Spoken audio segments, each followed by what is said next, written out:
अखबार में एक खबर प्रकाशित होती है जिसमें लिखा हुआ था कि अदालत का ऐतिहासिक फैसला आज। जैसे ही ये खबर लोगों तक पहुंच जाती है, लोग अखबार पढ़ते हैं, तो सुबह ही दिन निकलने के बाद सीधा अदालत के बाहर खड़े हो जाते हैं। संख्या इतनी ज्यादा हो जाती है कि एसीपी को भारी पुलिस बल के साथ मौजूद होना पड़ता है, ये देखने के लिए कहीं ऐसा ना हो कि बवाल खड़ा हो जाए। 4 स्टूडेंट होते हैं जो कटघरे में खड़े हुए थे। अदालत ने पूरी मामले की सुनवाई की और सुनवाई करने के बाद फैसला सुनाया कि इन चारों को सजाए मौत का हुक्म सुनाया जाता है। बस इतना ही था कि इन लोगों ने दूसरे से भी पूरे शहर में खबर आग की तरह फैल जाती है। कुछ वक्त बीत जाता है, फिर हाई कोर्ट का फैसला आता है और हाई कोर्ट का ही फैसला इसे बरकरार रखता है। अब सुप्रीम कोर्ट का फैसला आने वाला था और जैसे ही सुप्रीम कोर्ट का फैसला आता है, चारों धर्मों के लोग, चाहे वो हिंदू हो, मुसलमान हो या सिख हो, ईसाई हो, उसकी जो सबसे अच्छी शीर्ष पर जो जिनकी सबसे बेहतरीन छवि थी, वो लगभग 1000 व्यक्ति शामिल होते हैं और शामिल होने के बाद हस्ताक्षर करते हैं। सुप्रीम कोर्ट के लिए एक पत्र लिखते हैं और कहते हैं कि इस मामले में जरा गौर से सुनवाई की जाए तो ज्यादा बेहतर होगा। लेकिन सुप्रीम कोर्ट भी उन चारों को फांसी का सजा ही देता है और साथ ही ये मामला राष्ट्रपति के यहाँ पहुंचता है और राष्ट्रपति भी उनके अपील को खारिज कर देते हैं। यानी कि 27 नवंबर 1983 को उन चारों स्टूडेंट को फांसी दे दी जाती है। एक साथ एक जगह एक ही बार में ट्रिगर जब गिराया जाता है तो चारों फांसी पर लटक जाते हैं। उसके बाद पूरा शहर जो होता है वो तरह तरह की चर्चाएं करने लगता है। आज की कहानी उन चारों स्टूडेंट को आखिरकार फांसी क्यों दी गई थी, ऐसा क्या मामला था कि 1000 लोग जो शहर के सबसे अच्छे लोग थे वो इकट्ठा होते हैं और इस फैसले की जब निचली अदालत में सुनवाई पूर्ण हो जाती है और जब फैसला आने वाला था तो इस बात को सुनने के लिए पूरा शहर उस अदालत की इर्द गिर्द उमड़ पड़ता है। आज की कहानी उस पूरे मामले की। नमस्ते, प्रणाम, हर हर महादेव। मैं ओम प्रकाश पाल। आज की जो सच्ची घटना मैं आपको सुनाने जा रहा हूँ, यह सच्ची घटना है महाराष्ट्र प्रदेश का एक शहर है पुणे। बात कर रहा हूँ 24 मार्च साल 1977 की। मूला मुथा नदी है एक, और वहां पर एक लाश थी जो कि 24 मार्च को सुबह तैर रही थी। जैसे ही आसपास के लोग गुजर रहे थे और गुजरते हुए लोगों की नजर पहुंचती है, मामले की सूचना पुलिस स्टेशन को दी जाती है। पुलिस मौके पर पहुंचती है और मौके पर आने के बाद उस लाश को जब बाहर निकाला गया तो दरअसल वो लोहे की सीढ़ी में बंधी हुई एक लाश थी। उसके हाथ पैर बिल्कुल सीधे कई किए हुए थे और जो नायलॉन की रस्सी होती है उस रस्सी से हाथ पैर बांधे हुए थे और साथ ही गले में भी एक रस्सी पड़ी हुई थी, उससे उसको फांसी दी गई थी। ये घटनाक्रम किसने अंजाम दिया है, किसने नहीं दिया है, धीरे धीरे करके खबर पूरे शहर में आग की तरह फैल जाती है। एक इंस्पेक्टर होते हैं जिनका नाम होता है मणिक राव। मणिक राव को इस मामले की जांच दी जाती है। मणिक राव सोचने पर मजबूर थे।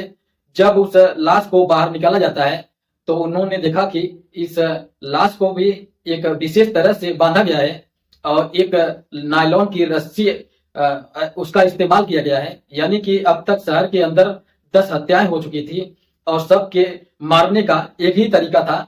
ज्यादातर लोगों की गला घोटे गए थे और नायलॉन की रस्सी का प्रयोग किया गया था। अब पुलिस इस मामले की जांच पड़ताल में जुट जाती है। शहर में एक मैसेज फैलाया जाता है कि नायलॉन की रस्सी को कौन कौन बेचता है इसके बारे में सूचना दे दी जाए। यदि पुलिस को पता चल जाएगा तो उस विक्रेता को किसी भी कीमत पर बख्शा नहीं जाएगा। अब एक व्यक्ति होता है जिसका नाम सतीश गोरे होता है। सतीश गोरे इंस्पेक्टर के पास आता है, आकर कहता है, साहब मेरा कोई दोष नहीं है, मैंने तो सिर्फ रस्सी बेची है। जैसे ही सतीश गोरे उस इंस्पेक्टर से बातचीत करता है, सतीश गोरे पूरी कहानी बताता है और उसके बाद एक चेहरा, एक नहीं बल्कि कई चेहरे थे जो इस स्केच तैयार किए जाते हैं और स्केच तैयार करने के बाद अब उनके तलाश शुरू हो जाती है। इसी बीच में एक और व्यक्ति होता है जिसका नाम होता है सुभाष चांडक। अब सुभाष चांडक को होता है पुलिस के पास पहुंचता है और पुलिस से हाथ जोड़ता है, कहता है, साहब मेरा कोई कसूर नहीं है, मेरी कोई गलती नहीं है। क्योंकि पहले एक व्यक्ति आ ही चुका था, जब दूसरा व्यक्ति आता है तब पुलिस को लगता है हाँ कुछ न कुछ रास्ता खुलने वाला है। और उसके बाद वो 4 लोगों के नाम लेता है। 4 लोगों में एक का नाम होता है राजेंद्र जक्कल, दूसरे का नाम होता है शांताराम, कान्होजी जगपाल जगताप, और तीसरे का नाम होता है मुनव्वर हारून शाह, और चौथे व्यक्ति का नाम होता है दिलीप सुतार। चारों व्यक्तियों की तलाश शुरू हो जाती है, और जब तलाश शुरू हो जाती है तो कई दिन बीत जाते हैं, यानी कि 30 मार्च 1977 को चारों को गिरफ्तार कर लिया जाता है। और गिरफ्तार करने के बाद इन चारों से जब पूछताछ की जाती है तो वाकई खौफनाक भयानक एक सच सामने आता है, जिसको सुनने के बाद किसी के भी पैरों तले जमीन खिसक जाएगा।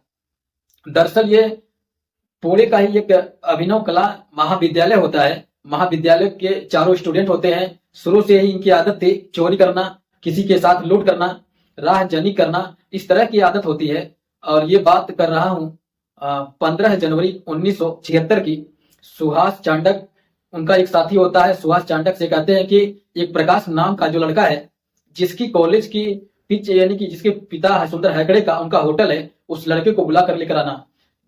इसे राजेंद्र बुलवाता है। जैसे ही सुभाष उसको बुला कर लेकर आता है, उससे राजेंद्र जक्कल अपने करवे रोक कर अपने घर ले जाता है। ले जाने के बाद उससे बातचीत करता है। कहते हैं कि एक लेटर लिखो, पता लिखो, और अपने बाप के नाम उसमें लिखो, और मैंने अपना घर छोड़ दिया है। जब ऐसी बात आ जाती है घर छोड़ने की, वो मना करता है, और मना करने के बावजूद उसको बहुत ज्यादा मारा जाता है, पीटा जाता है, और साथ ही वो लेटर लिख देता है। कहता है कि मैंने घर छोड़ दिया है, और उससे रंगदारी यानी कि अपने ही घर वालों से पैसे की डिमांड करता है, तब मुझे कुछ पैसे चाहिए।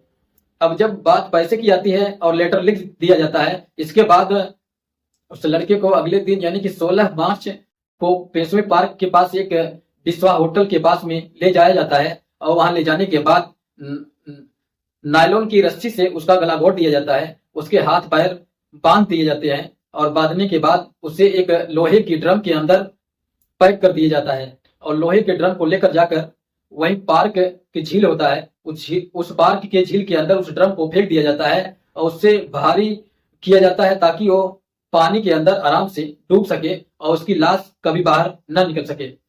जैसे ही सुभाष चांडक को ये बात पता चलती है, सुभाष चांडक को धमकी दी जाती है कि ये बात किसी को बताने की कोशिश की तो मार दिए जाओगे। इसलिए सुभाष चांडक बिल्कुल शांत रहता है, चुपचाप अपनी जान बचाता हुआ इधर उधर घूम रहा था। लेकिन इनकी आदत बन चुकी थी लोगों से लूटपाट करना। और 31 अक्टूबर 1976 को विजयनगर कॉलोनी के अंदर ये जोशी नाम के एक व्यक्ति होते हैं, उनके घर जाते हैं। और जैसे ही घर जाते हैं, उनकी पत्नी उषा भी घर पर मौजूद होती है। उनकी पत्नी और ए जोशी दोनों को ये बंधक बना लेते हैं, और बंधक बनाने के बाद पूछ रहे थे कि तुम्हारे घर में सोना कहाँ है, चांदी कहाँ है, और रुपए कहाँ है, जो भी सामान है वो हमें दे दो, और यहाँ से हमेशा कुशल चला जाऊंगा। लेकिन इस बात को बताते नहीं है। जब नहीं बताते हैं तो उनका भी गला घोट कर उनकी हत्या कर दी जाती है। वो भी एक जगह बंधे हुए थे और विरोध करने की स्थिति में थे ही नहीं, क्योंकि चारों दोस्त, चारों जो स्टूडेंट थे, चारों के चारों इस तरह की घटना को अंजाम दे रहे थे।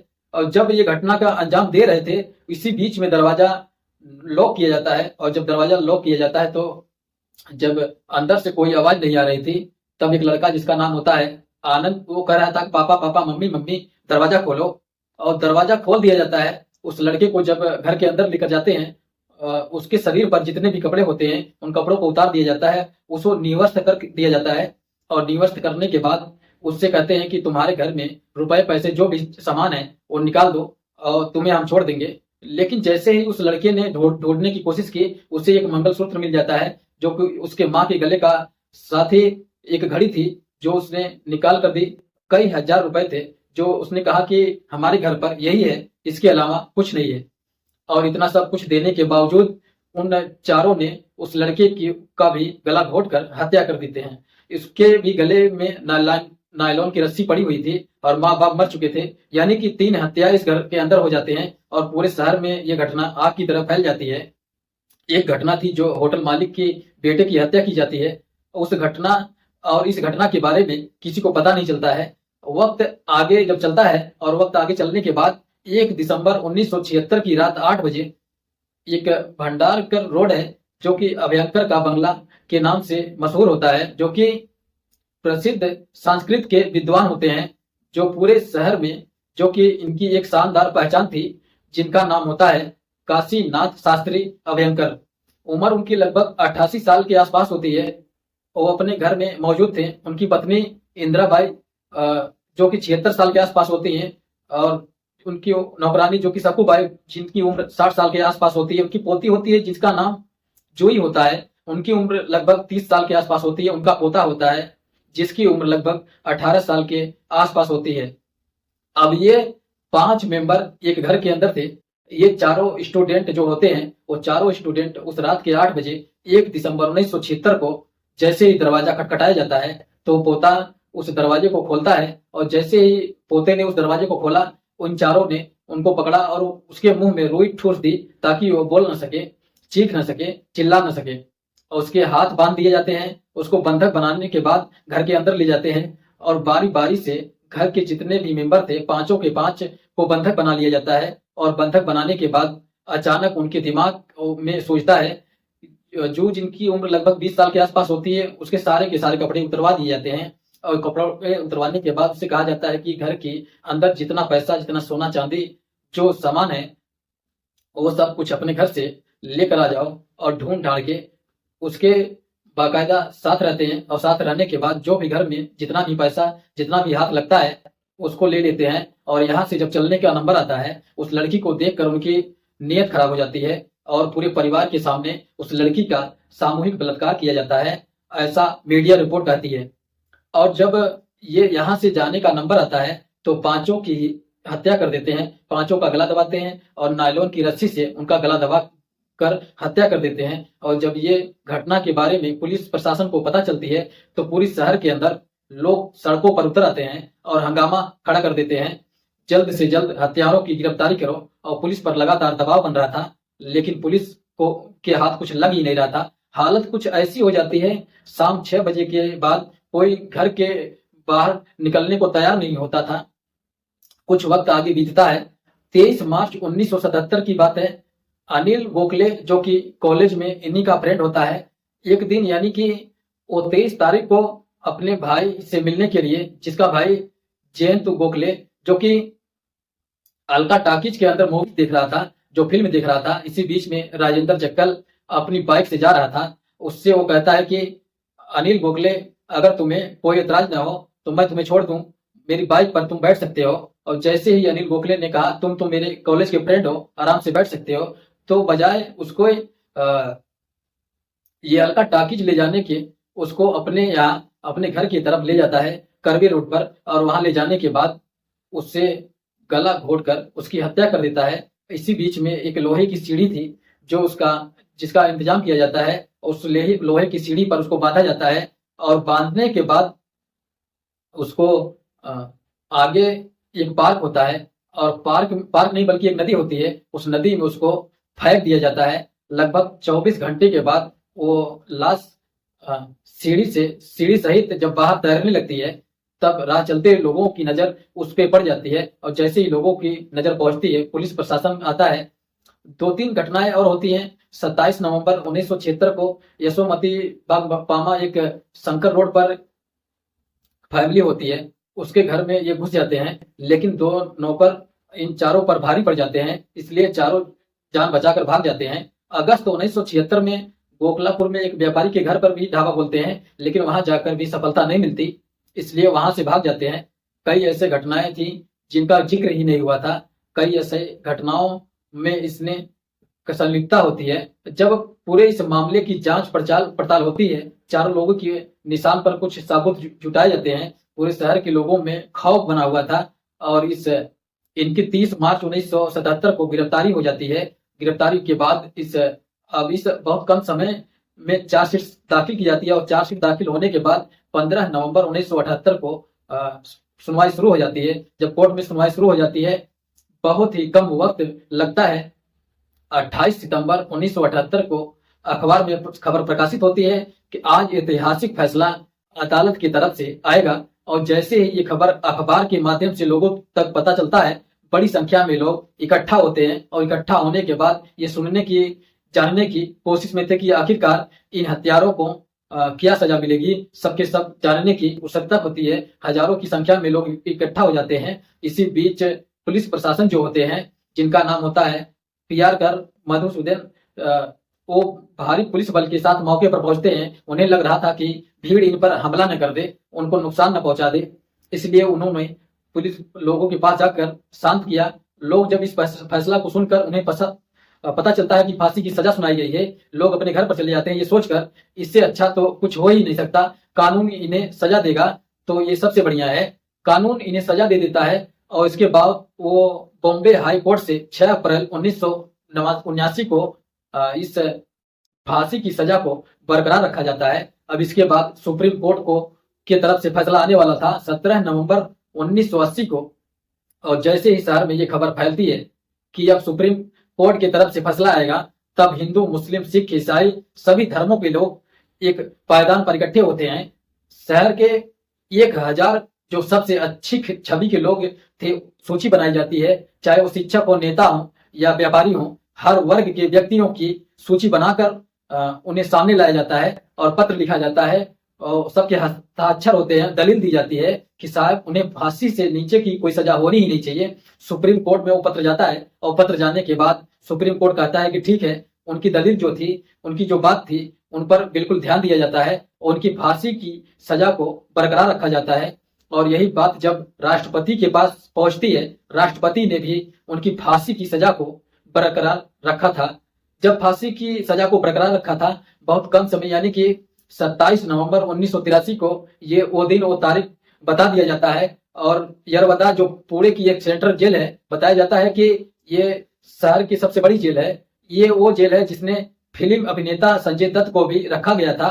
उसी जेल के अंदर 1976 को 27 नवंबर की वो तारीख थी, इन चारों को एक साथ फांसी के फंदे पर चढ़ा दिया जाता है। और जब ये फांसी के फंदे पर चढ़ जाते हैं, तब शहर के लोगों ने सुन लिया था और खुशी की सांस ली थी और कहा था कि अब इस शहर की गंदगी, इस शहर की जो बुराई थी, हमेशा हमेशा के लिए खत्म हो चुकी थी।